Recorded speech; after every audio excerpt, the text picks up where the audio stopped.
his ultimate, sure, as execute in a lot of different positions. When you can, you use it as an execute. But in lane against Melissa, he is poking. He gets one shot and then a first kill in, torn apart memory. He gets a random shot, torn apart memory. Always poking and winning these trades. And that's what inevitably, I think, got him that solo kill up top.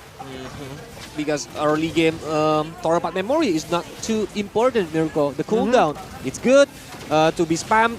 And even on the team fights, it's a lot of important movement from the look itself, using the penalty zone.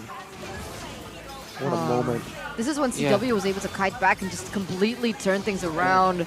Yeah, Luckily, Sans was able to find a really good moment as well there to back CW up. And here it is, Niall getting taken out, and that's a huge shutdown given to CW. Yeah, and like I said before, overcommitment is really bad for your team. But luckily, on this moment, that CW looking for a really good position, even though he's lost two of his members. That's why Onic needs to go back first. There was a particular moment, I think, before this team fight where Sans actually beloyed Beloy with the Divine Judgment. So there are small movements that we actually saw from Sans, but it wasn't too visible. But he did the best he could in this particular scenario. I felt like maybe Albert could have done a little bit better, but of course, you know, he's just coming into that particular role.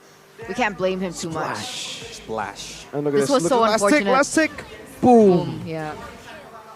Because remember that the Ghost Stampede and Ghostbuster from Paramis is bouncing. Yeah, it is aiming for Albert, and on this last moment, Keyboy cannot do anything because he's alone. Even though the Ghostbusters actually just got nerfed, right? The amount of bounces, it was reduced, but still, if you're clumped up, you're gonna pay the price if you're up against Miss